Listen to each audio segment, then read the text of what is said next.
Custo de vida, emprego e desemprego, cesta básica, tarifas públicas, salário mínimo. Agora, na Brasil Atual, a análise do Diese. E nós vamos conversar agora com o diretor técnico do Diese, Fausto Augusto Júnior. Bom dia, Fausto. Bom dia, Glauco. Bom dia a todos. Fausto, o boletim Emprego em Pauta, que foi divulgado na sexta-feira pelo Diese, mostra que parte da recuperação do mercado de trabalho no pós-pandemia se deu muito por conta do trabalho por conta própria. Ao final de 2021, o número de ocupados era 0,2% maior do que no final de 2019, enquanto de trabalhadores por conta própria havia crescido 6,6% nesse período. Mas o boletim também mostra, Fausto, que tem uma diferença entre o perfil e condição dos trabalhadores que começaram após o início da pandemia, daqueles que já tinham os negócios no período anterior. Uma condição que já era precária ficou ainda pior?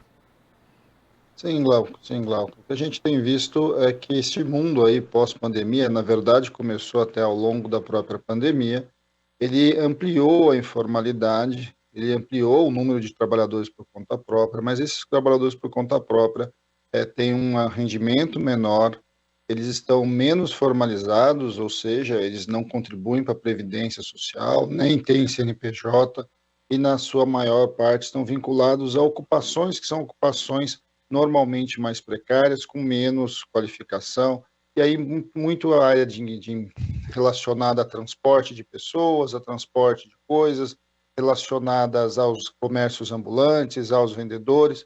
Ou seja, na prática, a gente pode dizer que você tem dois movimentos muito claros aí na recuperação. É um movimento que vem a partir da informalidade, vem a partir do bico e vem a partir também aí dos trabalhos por aplicativos, das suas diversas formas. De alguma forma, o que a gente tem visto e o que a gente viu é que o mercado de trabalho, que já vinha se desestruturando desde 2017, ali desde a reforma trabalhista, ele acelera o seu processo de precarização, e aí você vai tendo um mercado cada vez mais precário, com cada vez menos trabalhadores com carteira assinada e um volume maior de trabalhadores autônomos, trabalhadores conta própria, e aí a pesquisa vai ajudar a gente a entender que mesmo entre os trabalhadores por conta própria, esses trabalhadores têm condições de trabalho muito pior, têm seguridade muito menor e têm condições efetivas de trabalho bastante pioradas.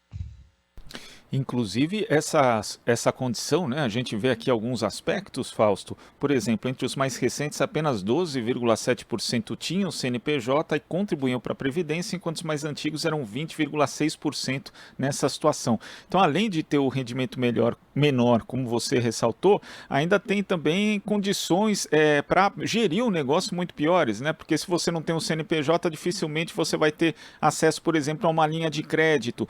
Tudo fica mais difícil para esse trabalhador por conta própria, que é chamado de empreendedor, mas que na prática é um trabalhador precário, Fausto? Não, sem a menor dúvida. Nesses casos, inclusive, né, Glauco, a gente está muito longe aí de ser um real empreendedor, ou seja, aquele que empreende a partir seus próprios recursos, ou seja, caminha ali para ser um empresário. Na verdade, nós estamos vendo que pessoas que estavam no mercado formal de trabalho, que de alguma forma migraram para este mundo. Nesta migração, foram para onde deu. O chamado bico, talvez seja uma grande referência aí que nos ouve, mas o sujeito vai se virando, ele vai conseguindo, tendo que buscar minimamente condições para a sua sobrevivência, e essas condições passam ali pelo mercado informal, passam pelo trabalhador por conta própria. É importante ressaltar isso, né, Glauco? Quando a gente está falando do trabalhador por conta própria, há uma ideia, muitas vezes até romantizada, de que nós estamos falando de pessoas que empreendem, de pessoas que constroem seus próprios negócios e etc. Agora, normalmente, neste setor, a gente está falando aí que isso é uma condição bastante minoritária. A grande maioria são trabalhadores que simplesmente vão à vida, vão à rua para tentar minimamente ganhar o seu pão de cada dia numa situação bastante complicada. Nós estamos falando de renda, nós estamos falando de jornada, nós estamos falando de seguridade, ou seja, normalmente eles não têm contribuição para a Previdência, o que significa que dificilmente conseguirão se aposentar depois da reforma de 2019. Tem muita dificuldade caso ele sofra um acidente, caso fique doente, e quando a gente vai olhando para o detalhe, além de tudo, ainda ganham muito mal, ainda tem uma renda que chega muito próximo ali ao salário mínimo, quando não, em alguns casos, até menor que isso. Então, quando a gente vai olhando para este mundo, a gente vai olhando como o mercado de trabalho ele vai se desconfigurando, ele vai se desestruturando, e aí vai avançando, né, Glauco? Você lembrou de uma questão importante, que é, por exemplo, acesso a crédito, acesso a banco, acesso à possibilidade de comprar qualquer mercadoria do ponto de vista do financiamento, tudo vai ficando mais difícil. Esse trabalhador normalmente tem uma renda baixa, mas também não tem comprovação dessa renda. Ele tem uma instabilidade normal em todos os seus meses, ele não sabe quanto ele vai receber no final do dia do trabalho, ele não tem previsão de quanto ele vai receber no final do seu mês, ou seja, na prática a sua vida piorou e a sua vida perdeu perspectiva, é algo bastante grave. Chama atenção também, Glauco, que muitos dos jovens que estão ingressando no mercado de trabalho ingressam deste jeito. Isso é bastante preocupante, uma vez que quando você ingressa de maneira precária no mercado de trabalho, você normalmente carrega as marcas dessa precariedade ao longo da sua vida, uma vez até porque normalmente nessas condições mais complicadas, o jovem que ingressa no mercado de trabalho desta forma, ele normalmente também abandona a escola, e aí vai marcar algo que vai marcar a sua trajetória ocupacional. E no caso dessa precariedade acompanhar a pessoa ao longo da vida, isso se observa também na questão da Previdência, né? Porque 7,9% entre os mais recentes contribuem para a Previdência, que é um número muito baixo, e é praticamente metade, 14,9%, quando a gente faz essa comparação com os trabalhadores por conta própria, que são mais antigos. Nesse aspecto, Fausto, além da insegurança que isso traz para o trabalhador, quer dizer, tem uma doença, um acidente, não pode ter acesso a seguro-saúde, também não vai conseguir acessar provavelmente a aposentadoria mais para frente, mas também não tem um problema para o próprio caixa da Previdência. Nós tivemos a reforma que foi feita no governo de Jair Bolsonaro e a arrecadação com a tendência a continuar a informalidade no mercado de trabalho, é que a arrecadação da Previdência caia cada vez mais e depois nós vamos ter um apelo para uma nova reforma da Previdência?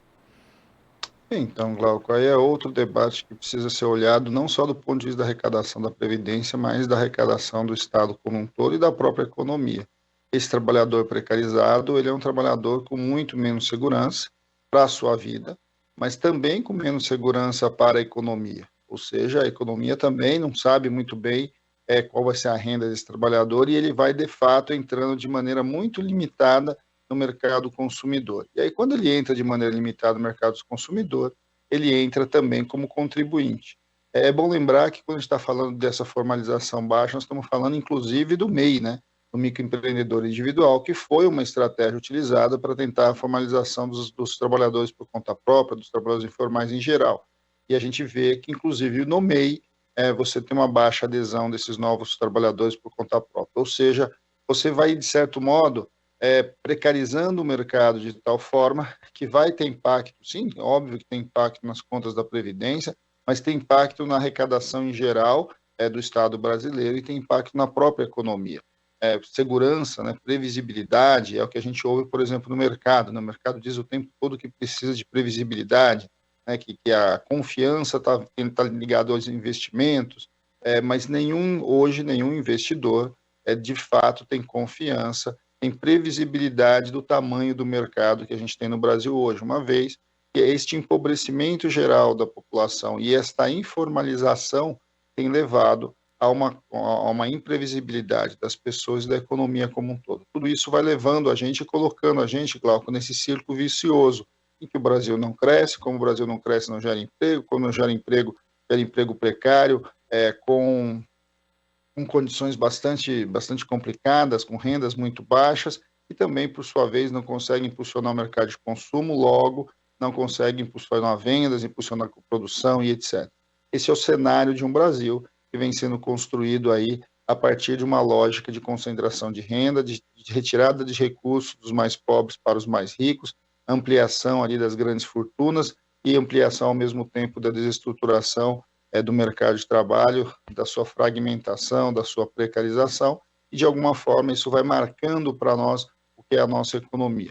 É fundamental pensar para frente, e pensar para frente significa como é que nós vamos mudar tudo isso, como é que o Brasil vai voltar a gerar bons empregos, como é que o Brasil vai reativar a sua indústria, como é que o Brasil vai minimamente, no caso dos trabalhadores por conta própria, dar condição para que eles se formalizem, que eles ampliem a sua renda, que de alguma forma eles não sejam simplesmente mais um trabalhador do bico, mais um trabalhador que vai tentando se virar para sobreviver. Fausto, queria agradecer a sua participação no Jornal Brasil Atual de hoje. Até a próxima, uma ótima semana. Até a próxima, Glauco. Boa semana a todos. Conversamos aqui com o diretor técnico do Diese, Fausto Augusto Júnior. Você está ouvindo Jornal Brasil Atual. As notícias que os outros não dão.